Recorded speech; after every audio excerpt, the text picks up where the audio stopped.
What if I told you that some of the most incredible cities ever built have been completely forgotten? Not buried in legend, not hidden in mythology.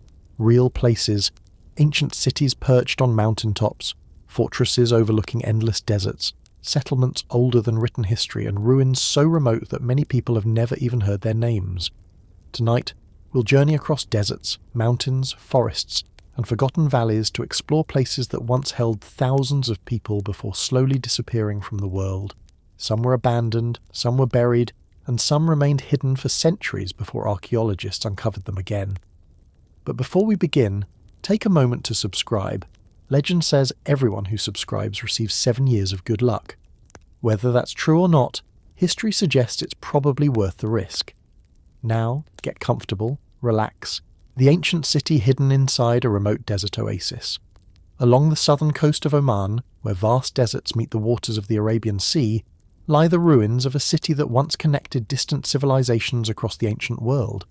A city of merchants, sailors, temples, and bustling marketplaces, a place where ships arrived carrying valuable goods from Africa, India, and the Middle East.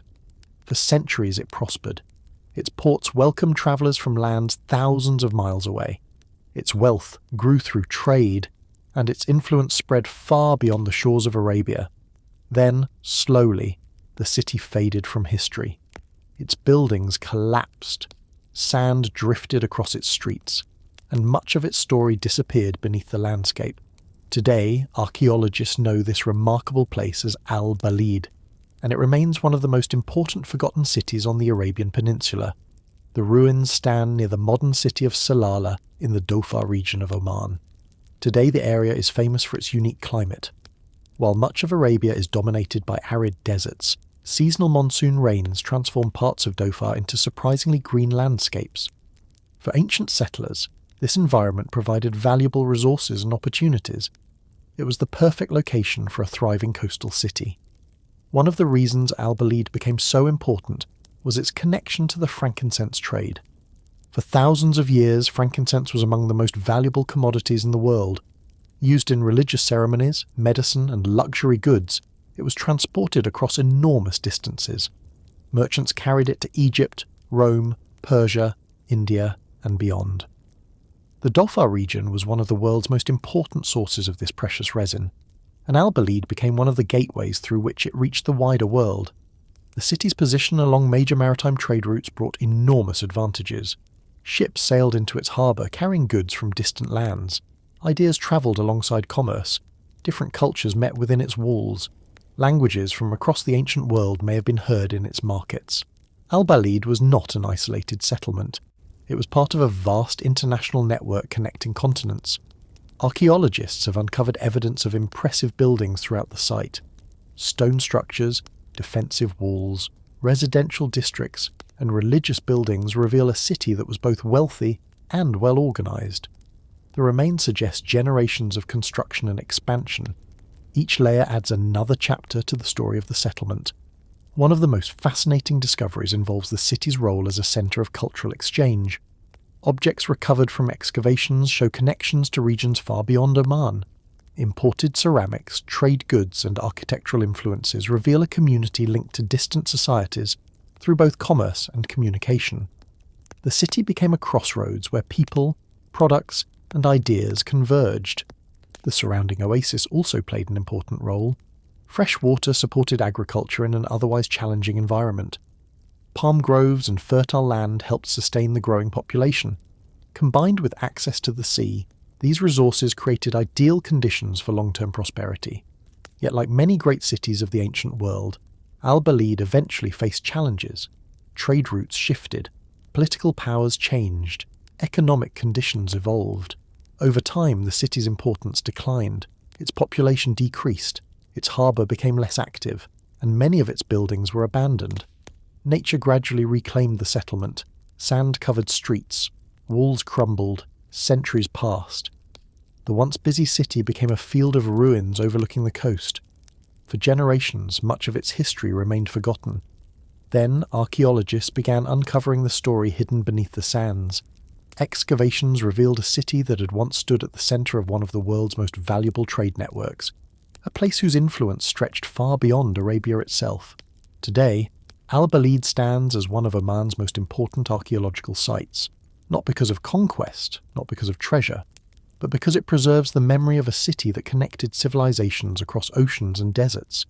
Hidden inside a remote desert oasis lies an ancient city, a centre of trade, exploration and cultural exchange, a forgotten gateway of the frankincense world, and one of the most remarkable archaeological discoveries on the Arabian coast. The ancient ruins found on a windswept island. On a remote island off the northern coast of Scotland lies a place where thousands of years of human history are layered one directly on top of another. A settlement built and rebuilt across countless generations, a place where Bronze Age farmers, Iron Age families, Viking settlers, and medieval inhabitants all left their mark on the same piece of land. Few archaeological sites on Earth tell such a long story, and even fewer preserve it so remarkably well. Today, these extraordinary ruins are known as Jarlshof, and they offer one of the most fascinating journeys through the ancient past ever discovered. The site stands on the southern tip of Shetland, an island chain surrounded by the cold waters of the North Atlantic. The landscape is dramatic. Powerful winds sweep across the coastline, waves crash against rocky cliffs, and the sea dominates nearly every view. It is a beautiful but challenging environment, yet people have chosen to live here for more than 4,000 years. One of the most remarkable aspects of Jarlshof is that it was never a single settlement. Instead, it became a place where generation after generation built directly upon the remains of those who came before. As older buildings fell into ruin, new structures rose above them. Over centuries, the site grew into a layered record of human history. Archaeologists often describe it as a timeline preserved in stone. The earliest evidence of occupation dates back to the Bronze Age. Small houses once stood here overlooking the sea.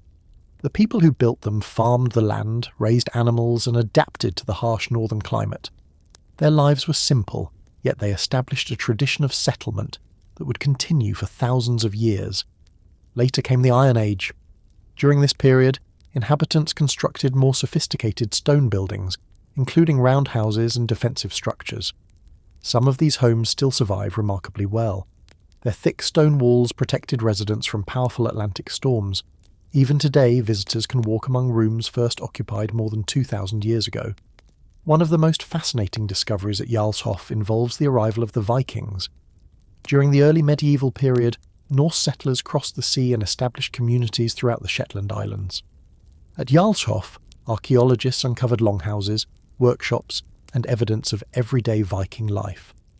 Unlike the warriors often portrayed in popular culture, many of these people were farmers, fishermen, traders, and craftspeople. The ruins provide rare insights into how they lived on the edge of the known world. The site's location played an important role in its success. The surrounding waters provided food and transportation. The coastline offered access to trade routes connecting Scotland, Scandinavia, and beyond. Even in such a remote location, the inhabitants were connected to a wider world. Another remarkable feature of Jarlshof is the quality of preservation. The cool climate and centuries of accumulated building layers helped protect many structures. As archaeologists excavated deeper into the site, they uncovered entire chapters of history hidden beneath later settlements. Few places allow researchers to study so many different periods in one location. Yet life on the island was never easy. Storms battered the coastline. Harsh winters tested every community. The sea could provide both opportunity and danger. Generation after generation adapted to these conditions, leaving behind evidence of resilience and determination. Eventually, some areas of the settlement were abandoned. Buildings collapsed. Sand drifted across parts of the site. Time slowly buried portions of the ancient community. Then, centuries later, coastal erosion began revealing what had been hidden beneath the ground. Archaeologists quickly realized they had discovered something extraordinary. Not a single settlement, but thousands of years of continuous human history preserved in one place. Today, Jarlshof stands as one of Scotland's most important archaeological sites, not because of treasure, not because of kings, but because it tells the story of ordinary people who lived, worked, and survived on a windswept island for countless generations. Along the rugged coast of the North Atlantic lie ancient ruins, a settlement shaped by farmers, warriors, sailors, and settlers a place where thousands of years of history remain preserved in stone. The ancient fortress, hidden in the mountains of Armenia, high on the slopes of Mount Aragats, surrounded by rugged peaks and deep mountain valleys, stand the ruins of a fortress that once guarded one of the most important regions of medieval Armenia. A fortress of stone towers, massive defensive walls, secret passageways, and royal chambers overlooking the clouds. For centuries, armies marched across these mountains, empires fought for control of the region, and rulers sought strongholds capable of surviving both war and nature. Few places were better suited for that purpose than Ambad. Today, the fortress stands abandoned. Its halls are silent, its walls partially broken by time, yet even in ruin, it remains one of the most dramatic castles in the Caucasus Mountains. The fortress of Ambad sits more than 2,000 metres above sea level on a rocky promontory where two mountain rivers meet. The location seems almost impossible. Steep cliffs protect the site on multiple sides, mountain winds sweep across the landscape, and from the highest points, the surrounding valleys stretch for miles in every direction. For ancient builders, it was the perfect defensive position. Anyone approaching the fortress could be seen long before reaching its gates. The origins of Ambad stretch back more than 1,000 years. Although earlier structures may have existed here, much of the fortress was expanded during the medieval period when Armenia was ruled by powerful noble families. At the time, the region occupied a strategic position between competing empires. Control of mountain routes was essential, and strong fortifications could determine the outcome of entire campaigns. One of the most impressive features of Ambad is its massive stone construction. The fortress walls follow the contours of the mountain itself. Towers rise above steep slopes, and defensive structures were carefully designed to take advantage of the natural terrain. Rather than fighting against the mountain, the builders made it part of the fortress. The result was a stronghold that appeared almost inseparable from the landscape. Inside the walls stood a thriving complex. There were residential quarters for nobles and soldiers. Storage rooms held food and supplies. Water systems helped sustain the population during sieges, and nearby stood a beautiful stone church that still survives today. Together, these structures transformed Ambad from a simple military outpost into a self-contained mountain fortress. One of the most fascinating aspects of the site is its isolation. Even today, reaching Ambad requires travelling through winding mountain roads and remote highland landscapes. Centuries ago, the journey would have been even more difficult. Yet despite its remoteness, the fortress played an important role in regional politics and defence. Its position allowed rulers to monitor important routes crossing the Armenian highlands. The fortress witnessed centuries of conflict. Invading armies passed through the region. Powerful empires competed for influence, and Ambad often found itself on the front lines of history. Its walls were tested repeatedly. Some attacks failed, others left lasting scars on the structure. Yet for generations, the fortress remained one of Armenia's strongest defensive positions. The surrounding environment created challenges of its own. Harsh winters brought snow and freezing temperatures. Mountain storms could appear suddenly. Life at such an elevation demanded resilience and careful preparation. The people who lived here adapted to these conditions, turning one of the region's most difficult landscapes into a place of strength. Eventually, however, the fortress could not escape the forces of history. Political changes reshaped the region. Military priorities shifted, and devastating invasions altered the balance of power. Over time, Ambad lost its importance. The population disappeared, the halls emptied, and the fortress slowly began to fall into ruin. For centuries, the mountains protected what remained. Stone walls endured, the church survived, and the ruins continued overlooking the valleys below, waiting for archaeologists and historians to uncover their story. Today, Ambad stands as one of Armenia's most remarkable historical sites, not because of treasure, not because of legendary kings, but because it preserves the memory of a mountain fortress that once guarded the crossroads of empires.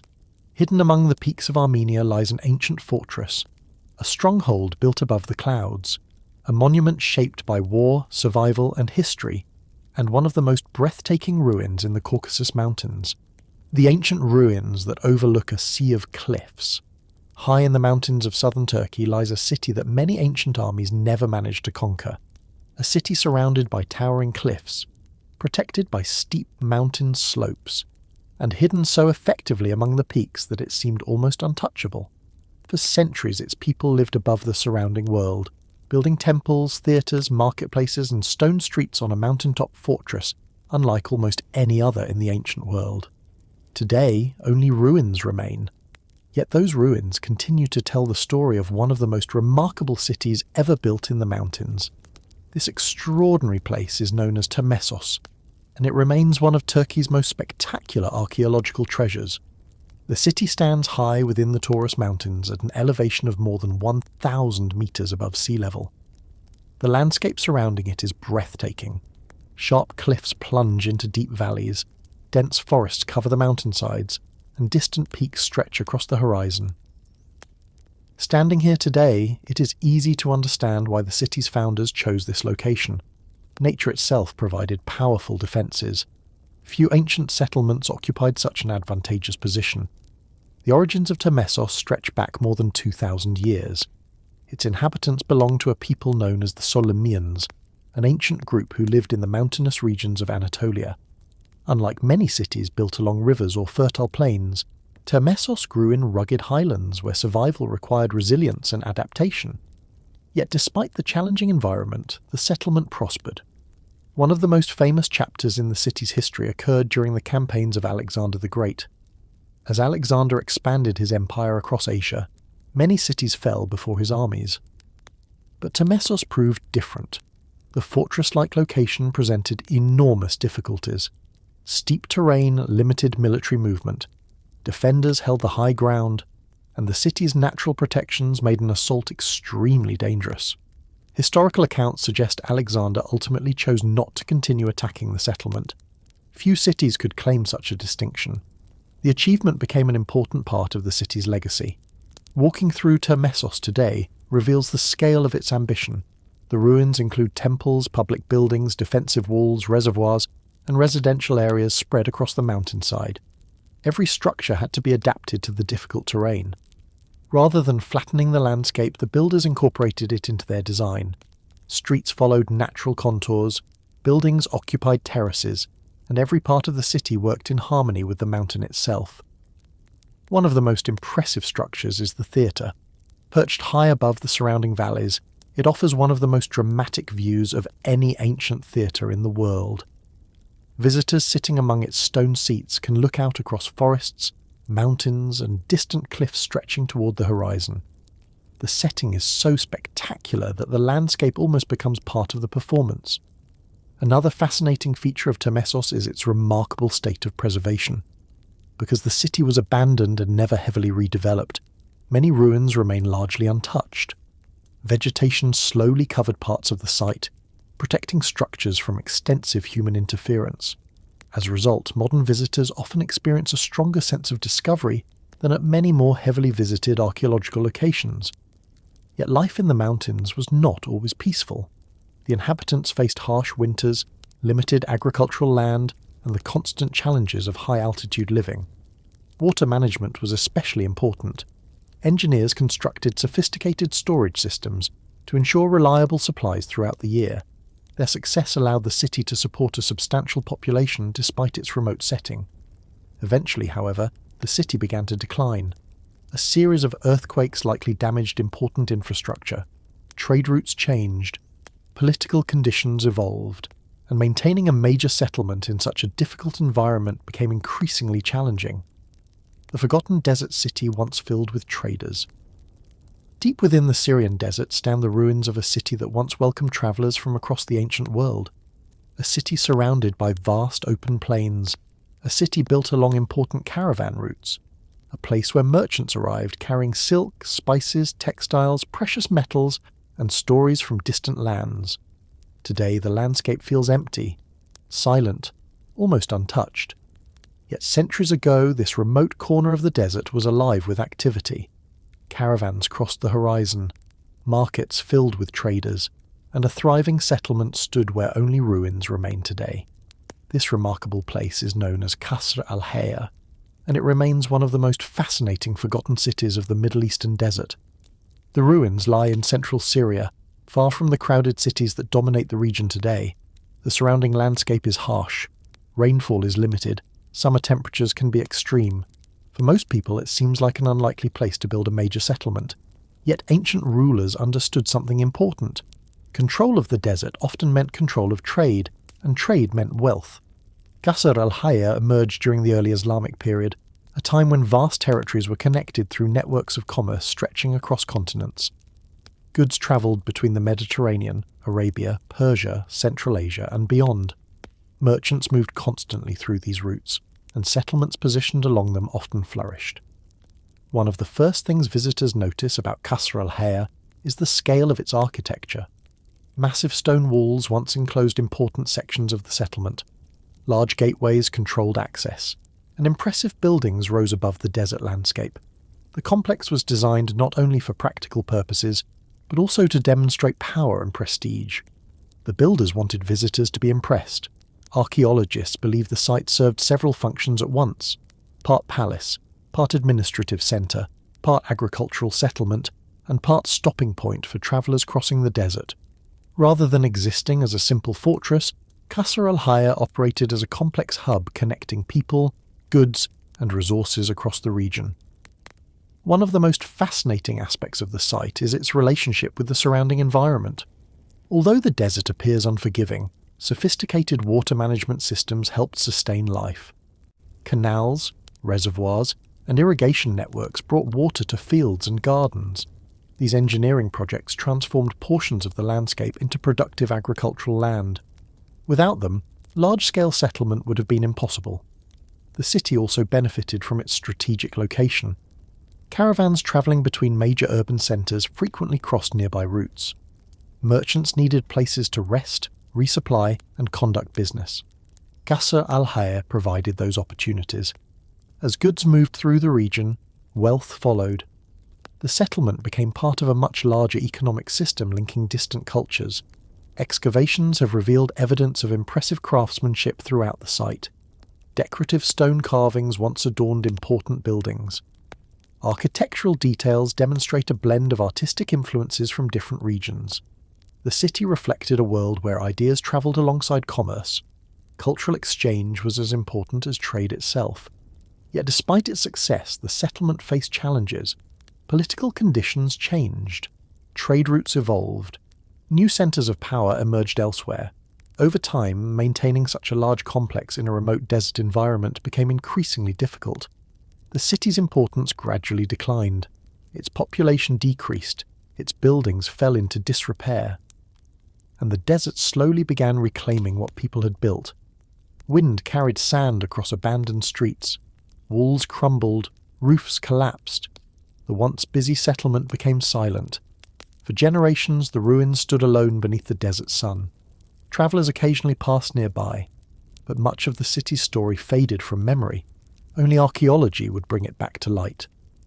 As researchers uncovered the remains, they revealed evidence of a thriving community that once connected distant regions through trade, administration, and innovation.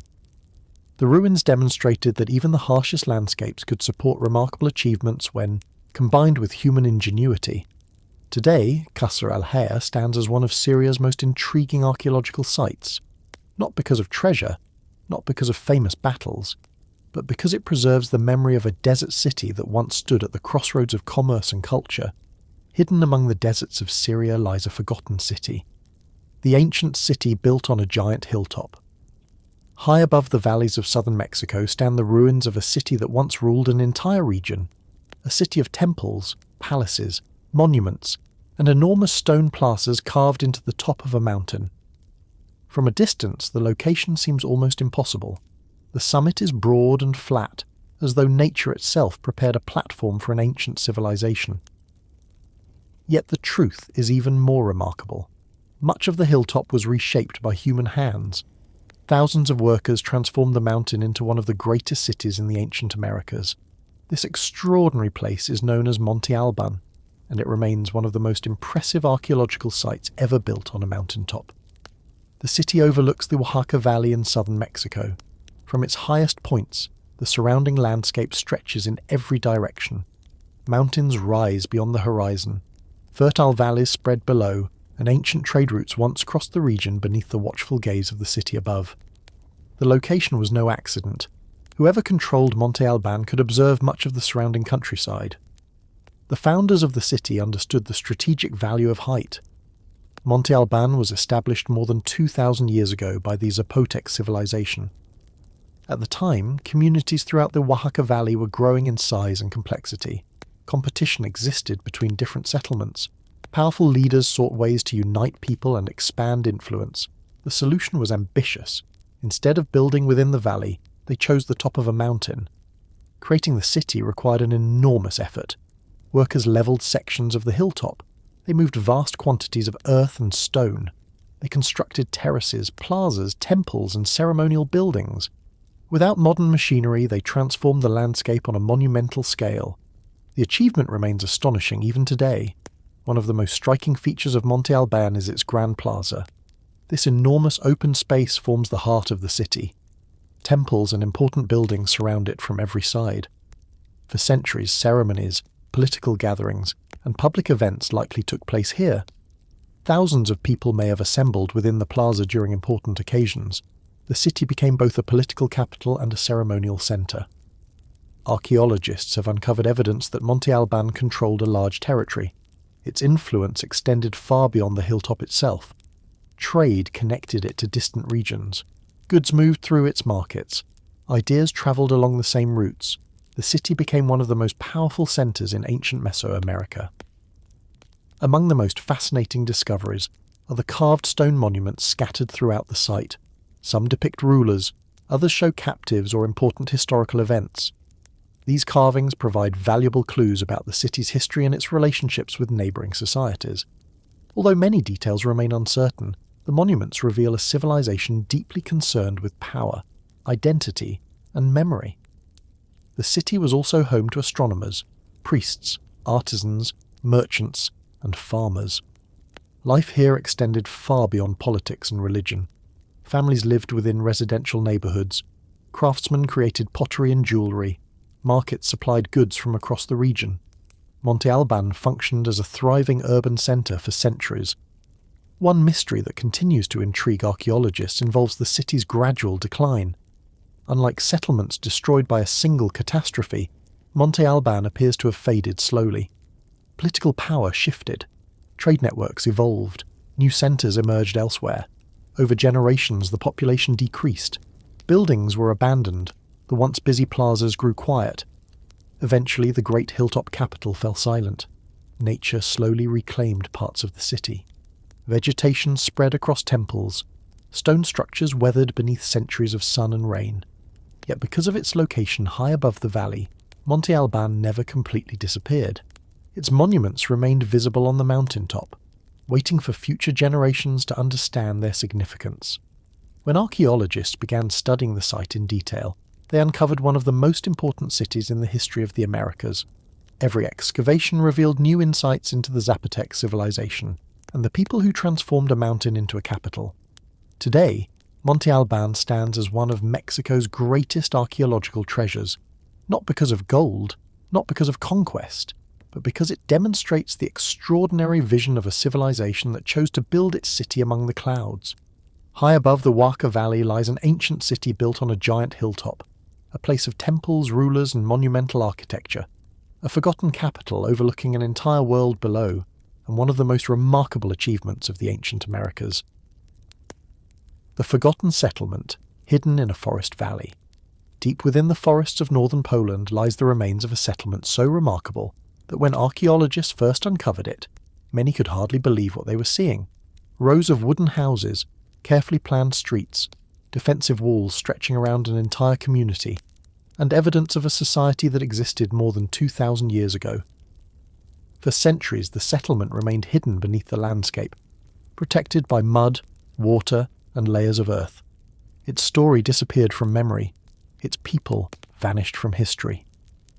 Yet beneath a quiet forest valley, an ancient world was waiting to be rediscovered. This extraordinary place is known as Biskupin, and it remains one of the most important archaeological sites in Europe. The settlement lies in a region of lakes, wetlands, and forests that has long supported human communities. Today, the landscape feels peaceful.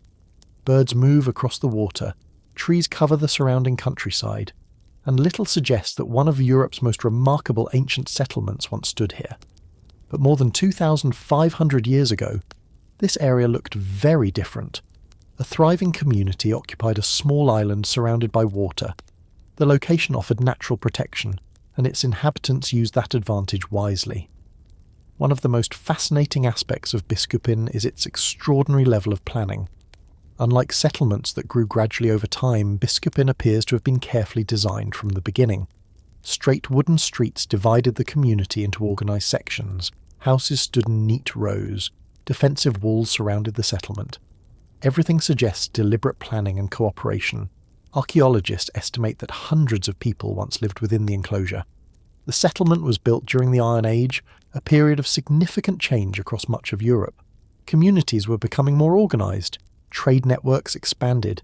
New technologies transformed daily life. Biskupin reflects these developments in remarkable detail. The people who lived here were skilled builders.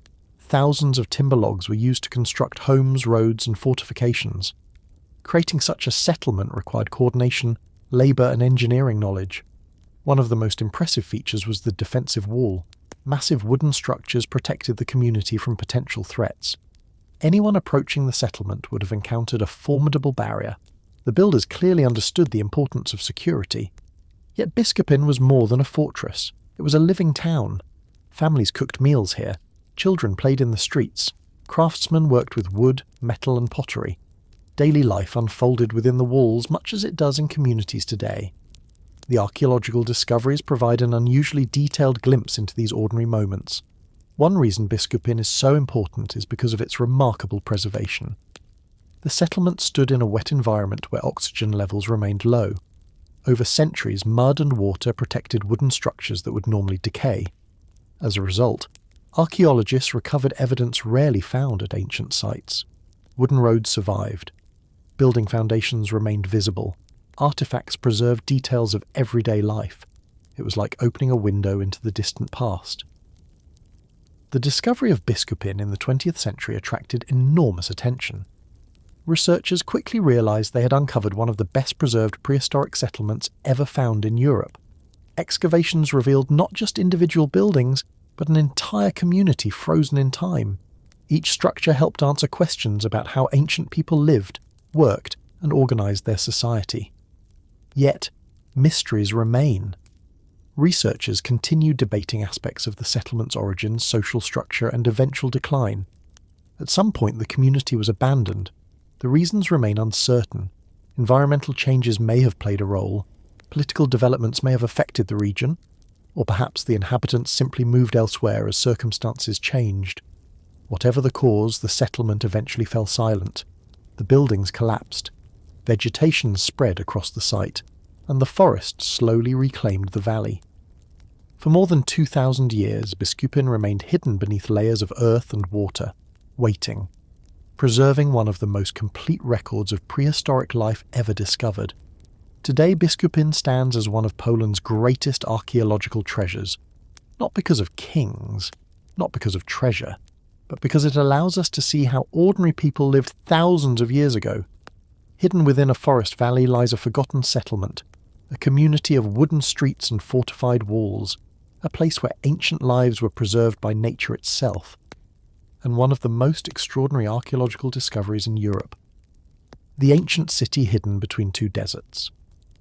In the far north of Saudi Arabia, where vast deserts stretch toward the horizon in every direction, lie the ruins of a city that once stood at the crossroads of the ancient world. A city surrounded by stone walls, a city visited by merchants, travellers and armies, a place where caravans paused before continuing across some of the harshest landscapes on Earth. Today, much of the city stands silent.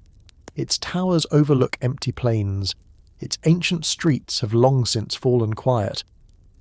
Yet beneath the desert sun survives the story of one of Arabia's oldest continuously inhabited settlements. This remarkable place is known as Dumat al-Jandal, and it remains one of the most fascinating archaeological sites on the Arabian Peninsula. The city occupies a strategic position in the Al-Jawf region of northern Saudi Arabia. For thousands of years, this location provided something precious, in an otherwise challenging environment: water. The presence of wells and fertile land transformed the area into an oasis, capable of supporting large populations. As a result, people settled here long before many famous cities of the ancient world had even been founded. The surrounding landscape is dramatic. To the east and west lie immense desert regions. Rocky outcrops rise above the plains, and scattered palm groves provide a striking contrast against the dry environment. For travellers crossing northern Arabia, Dumat al-Jandal would have appeared as a welcome refuge, a place of safety and resources in a vast and unforgiving landscape. One of the most impressive features of the site is its ancient fortress. Known today as Marid Castle, the stronghold dominates the surrounding area from a rocky hill. Its stone walls remain visible from great distances. For centuries, the fortress protected the settlement below and served as a symbol of regional power. Standing atop its towers, visitors can still see why the location was chosen. The views extend across the oasis and beyond into the desert. The history of Dumat al-Jandal stretches back thousands of years. Ancient texts mention settlements in this region long before the rise of Islam. The oasis became an important stop along trade routes connecting Arabia with Mesopotamia, the Levant and other neighbouring regions. Merchants transported goods across enormous distances, and many of those journeys passed directly through this city.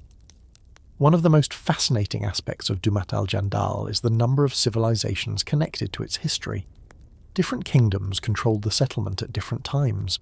Trade brought foreign influences, new religions arrived, new rulers left their mark upon the city. Each generation added another layer to its story. The result is an archaeological site reflecting centuries of cultural exchange. Excavations have uncovered evidence of residential districts, defensive structures, religious buildings and public spaces. Archaeologists continue discovering new clues about how people lived here. The ruins reveal a community that successfully adapted to desert life while maintaining connections to distant regions. The city's prosperity depended largely upon its location. Caravans moving between major centres often relied on oasis settlements like Dumat al-Jandal. Water supplies could determine the success or failure of long journeys. As a result, controlling the oasis brought both wealth and influence. The settlement became an important hub within larger regional networks. One particularly striking structure is the ancient mosque associated with the early Islamic period. Its stone construction and distinctive design offer valuable insights into the architectural traditions of the region. Together with the fortress and surrounding ruins, it demonstrates how the city continued evolving across different historical eras. Yet despite its advantages, Dumat al-Jandal faced challenges throughout its history. Empires rose and fell. Trade routes shifted. Political powers changed. Conflicts occasionally swept across the region. The city endured because of its oasis, but its importance fluctuated over time. Some periods brought prosperity. Others brought decline. Gradually, parts of the ancient settlement were abandoned. Buildings collapsed, sand accumulated across forgotten streets, and sections of the city disappeared beneath centuries of dust. Yet unlike many lost cities, Dumat al-Jandal never vanished completely. Its strategic location ensured that people continued returning to the oasis generation after generation. Today, archaeologists study the ruins to better understand the long history of human settlement in Arabia. Every excavation reveals new information about trade, culture and survival in one of the world's most challenging environments. Dumat al-Jandal stands as one of Saudi Arabia's most important archaeological treasures, not because of treasure, not because of legendary battles, but because it preserves thousands of years of human history at a place where civilizations met between the deserts, the ancient fortress built above the wilderness. Hidden above the plains of central Greece lie the remains of a fortress so enormous that even today it is difficult to understand why it was built. Its massive stone walls stretch across a rocky hill. Its ruins overlook what was once a vast prehistoric landscape, and despite decades of research, archaeologists still debate exactly what purpose this extraordinary place served. It was not a famous city. It was not the capital of a great empire, yet the scale of its construction rivals some of the most impressive achievements of the Bronze Age. This remarkable site is known as Glar, and it remains one of the greatest mysteries of ancient Greece. The fortress stands in the region of Boeotia, overlooking what was once Lake Kopais. Thousands of years ago, the landscape looked very different from what visitors see today. A massive lake covered much of the surrounding area. Marshes stretched across the lowlands. and only a few elevated locations rose above the water. One of those high points became the site of Gla. The first thing archaeologists noticed about Gla was its size. The fortified enclosure covers an area far larger than the famous citadel of Mycenae. Its defensive walls extend for several kilometres. Massive stone blocks were carefully assembled to create barriers that still survive after more than 3,000 years. The effort required to build such a structure must have been enormous. Thousands of workers would have been needed. The fortress dates to the Late Bronze Age, during the period when Mycenaean civilization dominated much of mainland Greece. This was the age of powerful kings, monumental architecture, and long-distance trade.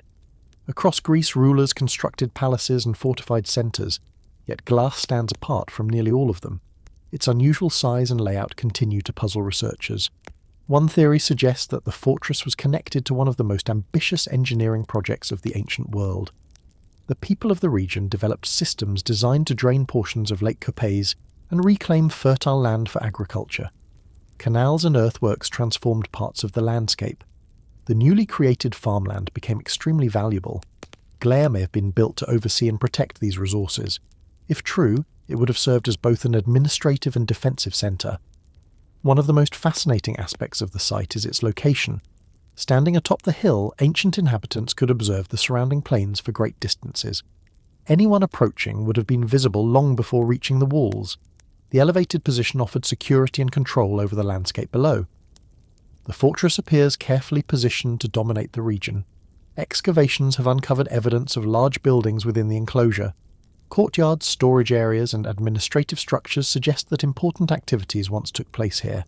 Yet unlike many ancient cities, Gla does not appear to have supported a large permanent population.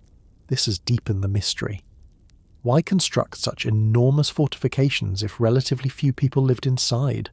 Researchers continue debating the answer. Some believe the fortress functioned as a regional centre for managing agricultural production. Others suggest it served military purposes. Still others argue it may have combined several different roles. The truth remains uncertain. What is clear is that the builders invested tremendous resources into its construction. The surrounding wilderness would have looked very different during the fortress's occupation. Fields stretched across reclaimed land. Workers maintained canals and water systems. Trade moved through the region. The landscape was shaped by human effort on a remarkable scale. Gla stood at the centre of that world. Then came decline. Like many Mycenaean centres, the fortress appears to have been abandoned during the dramatic collapse that affected much of the eastern Mediterranean around 1200 BC. Political systems failed, trade networks weakened, major settlements were deserted, and Gla was among the places left behind. The buildings fell into ruin. The population disappeared. The once powerful fortress became silent. Over the centuries, nature reclaimed the landscape. The ancient drainage systems failed. Water returned to parts of the region. Vegetation spread across the ruins, and the great fortress slowly faded from memory. Yet its walls endured, waiting beneath the Greek sky. Today, Gla stands as one of the most intriguing archaeological sites in Europe, not because of treasure, not because of legendary rulers, but because it preserves evidence of a forgotten project that transformed an entire landscape. Above the wilderness of ancient Greece lies a mysterious fortress, a monument of stone, engineering, and ambition, a place whose true purpose remains uncertain, and one of the most fascinating mysteries of the Bronze Age world. The ancient stone complex hidden in the steppe. Across the vast grasslands of central Kazakhstan, where the horizon seems to stretch forever, lie the remains of a mysterious stone complex built by a civilization that vanished thousands of years ago. There are no towering mountains nearby, no great rivers, no famous ancient cities, only endless steppe. Yet hidden within this remote landscape stands a collection of stone monuments, unlike anything else in the region. Massive tombs, carefully constructed chambers, and architectural features that continue to puzzle archaeologists today. Who built these structures? Why were they constructed in such an isolated place? And what do they reveal about the people who once ruled the steppe? This remarkable site is known as Begazy, and it remains one of the most fascinating archaeological mysteries in Central Asia. The ruins are located in the Saryaka region of Kazakhstan, a landscape dominated by rolling grasslands, rocky hills, and wide open spaces. For thousands of years, communities moved across these plains, raising livestock and adapting to the challenges of steppe life. To outsiders, the region may seem empty, but beneath its surface lies a deep and complex history. Begazy emerged during the Late Bronze Age, more than 3,000 years ago. At the time, powerful communities occupied parts of central Kazakhstan and developed cultures that differed significantly from those of neighbouring civilizations. They built permanent settlements, worked with bronze, maintained trade networks, and created monuments that reflected their growing social complexity. Among the most impressive of these monuments were the structures at Begazy. The first thing visitors notice is the unusual architecture. Large stone slabs form walls, chambers, and enclosed spaces. Some structures resemble monumental tombs, others appear ceremonial in nature. The builders carefully selected and positioned enormous stones, creating monuments that have survived for millennia. The level of planning involved was remarkable. One of the greatest mysteries surrounding Begazy concerns the people buried here. Archaeologists believe some of the structures served as elite burial complexes. The size and quality of construction suggest they were reserved for important individuals, perhaps rulers, perhaps powerful clan leaders, or perhaps figures whose authority extended across large portions of the steppe. The exact identities of these individuals remain unknown, yet the monuments clearly indicate that social hierarchy existed within these ancient communities. Not everyone could have been buried in such impressive structures. One fascinating aspect of Begazy is how different it appears from many other Bronze Age sites. While some civilizations focused on building large cities, the people here invested resources into monumental stone architecture set within a vast open landscape. The monuments seem designed to stand out against the surrounding steppe, visible reminders of power, status, and memory. Researchers believe the surrounding region supported a thriving society. Communities raised animals, traded resources, and maintained connections with distant groups across Central Asia. Evidence suggests that ideas and goods travelled surprisingly long distances. The people of Begazy were not isolated. They were part of larger networks stretching across the Eurasian steppe. The stone structures also demonstrate impressive engineering skills. Transporting and positioning large stone blocks would have required careful organisation and considerable labour. Without advanced machinery, ancient builders relied on planning, cooperation, and experience. The monuments remain as evidence of what they achieved. The landscape itself likely played an important role in the site's significance. The open plains create a sense of scale unlike almost anywhere else. Standing among the ruins today, it is easy to imagine why ancient people viewed the location as special. The surrounding wilderness emphasizes the monumentality of the structures. Every stone appears larger against the endless horizon. Eventually, however, the society that built Begazy changed. New cultures emerged, trade routes shifted, political structures evolved. Over time, the stone complexes were abandoned. The people who built them disappeared into history. Their names were forgotten, their stories lost. Only the monuments remained. For thousands of years, wind swept across the steppe, seasons passed, empires rose and fell, yet the stone structures endured. Silent witnesses to a civilization that left few written records but impressive architectural achievements. The forgotten city built on top of a salt mountain. In the rugged hills of northwestern Iran lies a place unlike almost any other archaeological site on Earth. A place where ancient miners carved tunnels deep into a mountain of salt. A place where entire chambers disappeared beneath collapsing rock.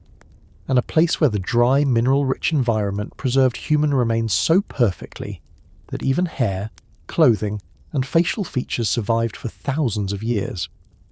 At first glance, it appears to be little more than an abandoned mining site, but hidden within the mountain is the story of a forgotten community that once worked beneath the earth itself, a story frozen in salt, preserved by time, and revealed only through extraordinary archaeological discoveries. This remarkable site is known as Chehrabad, and it remains one of the most fascinating archaeological locations ever discovered in Iran. The site lies near the city of Zanjan, where a massive salt deposit rises from the surrounding landscape. For centuries, people extracted valuable salt from these hills, making the region an important source of one of the ancient world's most essential resources. Salt preserved food, supported trade, and was often worth transporting across vast distances.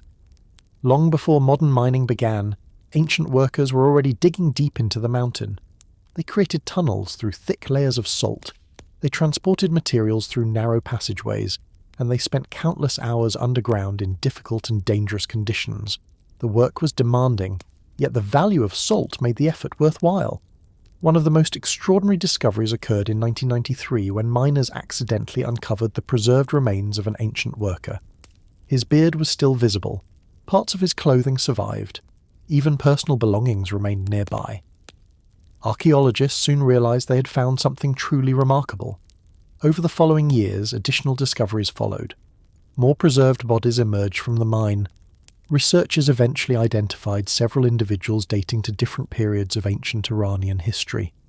Many appeared to have died when mining tunnels collapsed around them. This salt-rich environment naturally preserved their bodies, creating what became known as the famous Salt Men of Chehrabad. The preservation astonished scientists. Normally, organic materials decay over time. Clothing disappears, hair vanishes, skin decomposes. But inside the salt mine, conditions were different. The dry environment and high salt content prevented much of the usual decay process. As a result, archaeologists gained an incredibly rare glimpse into the lives of ancient workers. One of the most fascinating aspects of Chehrabad is that it preserves evidence from multiple eras. Research suggests that mining activities occurred during different periods, including the Achaemenid Empire and later eras of Iranian history. Generations of miners returned to the mountain, continuing work begun centuries earlier. The discoveries revealed far more than human remains. Archaeologists uncovered tools, textiles, ropes, footwear, pottery, and personal objects. Many survived in astonishing condition. These artifacts provide rare insights into everyday life that are often impossible to obtain from ordinary archaeological sites. The mountain itself shaped everything. The valuable salt attracted workers. The tunnels created opportunities, and the same environment that brought prosperity also created danger. Evidence suggests that sudden collapses trapped miners underground without warning. Some may have had only seconds to react. The mountain preserved the final moments of their lives. Researchers continue studying the remains today. Scientific analysis has revealed details about diet, health, clothing, and working conditions. Every discovery helps reconstruct the lives of people who would otherwise have disappeared completely from history. Yet despite decades of investigation, many mysteries remain. How extensive were the ancient mining operations? How many workers once laboured inside the mountain? And how many discoveries still remain hidden beneath layers of salt and stone? The answers may still be buried deep within the mine. Today, Chehrabad stands as one of the most unusual archaeological sites in the world, not because of kings, not because of palaces, but because it preserves ordinary people in extraordinary detail, workers whose lives were frozen by a mountain of salt thousands of years ago. Hidden within the hills of Iran lies a forgotten settlement built around one of the world's oldest industries, a place of tunnels, miners, and remarkable preservation, a city shaped by salt, and one of the most extraordinary archaeological mysteries ever uncovered beneath the earth. The ancient settlement built around a mysterious spring. Nearly 9,000 years ago, long before cities, kingdoms, or written history, people gathered on a broad plain in what is now central Turkey, and built one of the most extraordinary settlements the world had ever seen. There were no palaces, no royal fortresses, no giant monuments visible from miles away. Instead, there was something far more unusual. Hundreds of homes built side by side, no streets between them, no obvious rulers, and a way of life unlike anything archaeologists had encountered before. This remarkable place is known as Çatalhöyük, and it remains one of the most fascinating prehistoric settlements ever discovered. The site stands on the Konya Plain, a region that thousands of years ago looked very different from today. Wetlands, streams, and natural springs provided water to the surrounding landscape. Wild animals roamed nearby grasslands. Fertile soils supported early farming communities. For the people who settled here, access to reliable water may have been one of the reasons this location became so important. Around these life-giving resources, a vast settlement slowly emerged. One of the first things archaeologists noticed about Çatalhöyük was its unusual design. The houses were packed tightly together, walls touched one another. There were no streets separating neighbourhoods. Instead, people moved across rooftops. Entrances were often located through openings in the ceilings. Ladders connected homes to the roofs above. To modern eyes, the settlement appears almost maze-like, yet for its inhabitants, it functioned as a thriving community for centuries. The settlement eventually grew to house thousands of people. This made it one of the largest known communities anywhere in the world during its time. Long before the rise of famous ancient civilizations, the people of Çatalhöyük had already created a large and complex society. One of the greatest mysteries involves religion and ritual. Archaeologists uncovered rooms decorated with wall paintings, animal horns, symbolic carvings, and elaborate artwork. Some of these spaces have been described as shrines because they appear different from ordinary domestic areas.